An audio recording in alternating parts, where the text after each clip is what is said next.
dilakukan pada saat itu, yaitu jawabannya kegiatan pesan Ramadan ini adalah pesantren yang dilakukan dalam waktu 2 minggu. Jadi tidak kilat karena 2 minggu.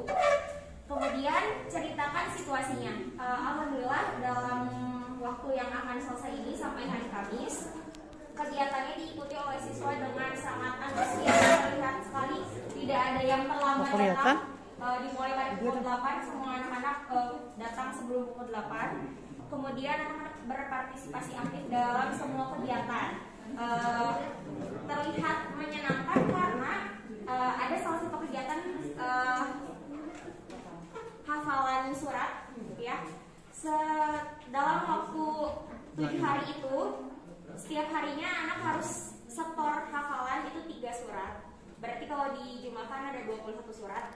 Apabila anak tersebut belum hafal, misalkan untuk hafalan besok belum 3 gitu, anak-anak itu ternyata di rumahnya sangat berusaha untuk menghafal itu bersama orang tuanya. Jadi orang tuanya pun lapor bahwa, Bu, ini anak-anak udah ngafalin gitu untuk besok, untuk bisa disetorkan kepada gurunya gitu.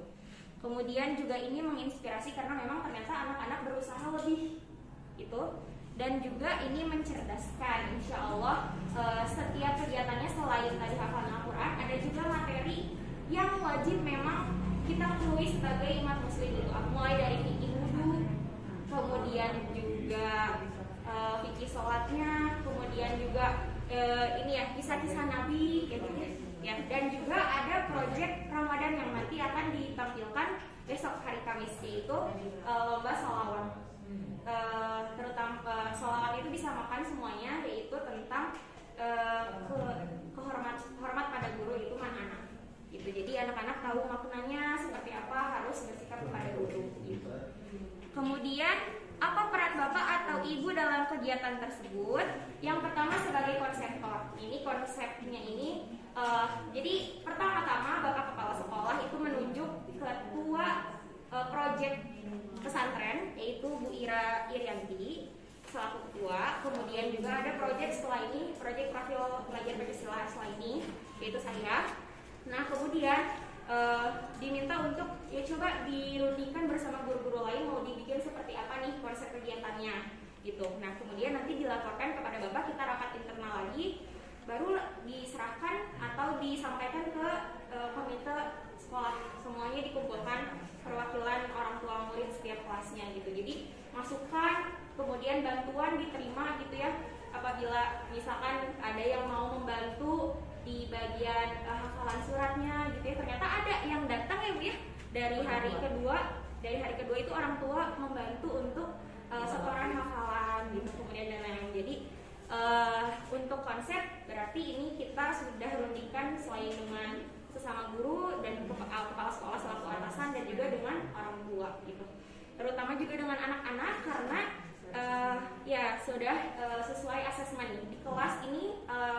Walaupun anak-anak SDN 235 Lengkong Kecil ini terlihat aktif yang katakanlah wah gemesin ya, nakal ya gitu, tapi ternyata setelah pulang sekolah itu mereka rajin sekali untuk mengikuti pengajian gitu. Jadi kalau misalkan di kelas tuh mereka ribut-ribut tuh bukan ribut-ribut yang nyanyi-nyanyi gak jelas gitu, tapi ternyata selawatan atau juga azan gitu Pak. Jadi memang anak nih ada minat kesini nih gitu, asesmennya dari situ gitu.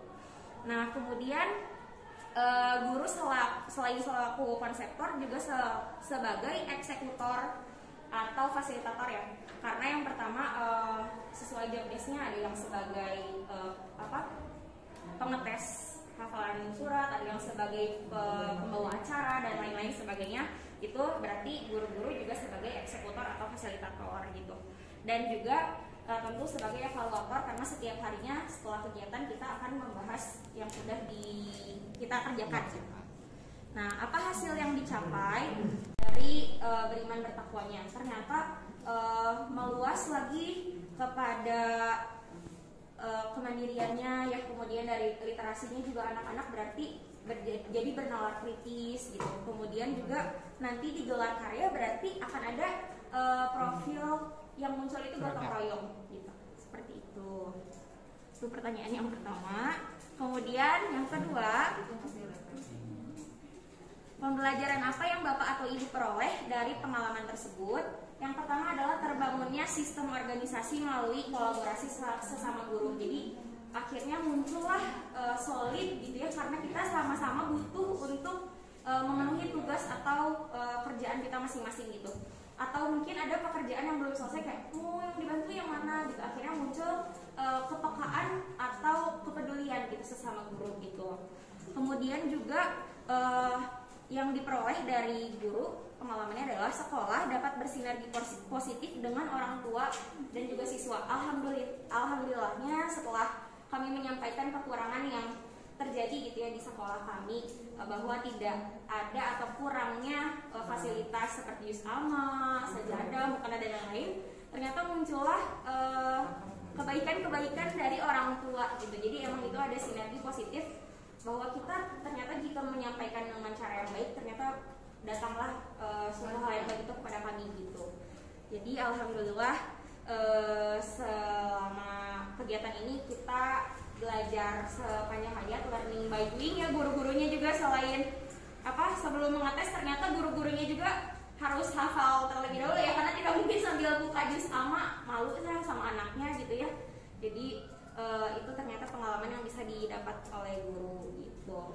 Terakhir, refleksinya adalah ya alhamdulillah munculnya kesadaran dan tanggung jawab untuk menutupi kekurangan-kekurangan yang akhirnya kita tahu gitu di sekolah kita tuh, kurangnya ini gitu, kita harus tutupi ini, dan juga insya Allah ditemukan juga kelebihannya dan kita insya Allah akan kembangkan gitu. Seperti anak yang ternyata udah hafal 1 juz, berarti akan kita apresiasi gitu ya, seperti itu.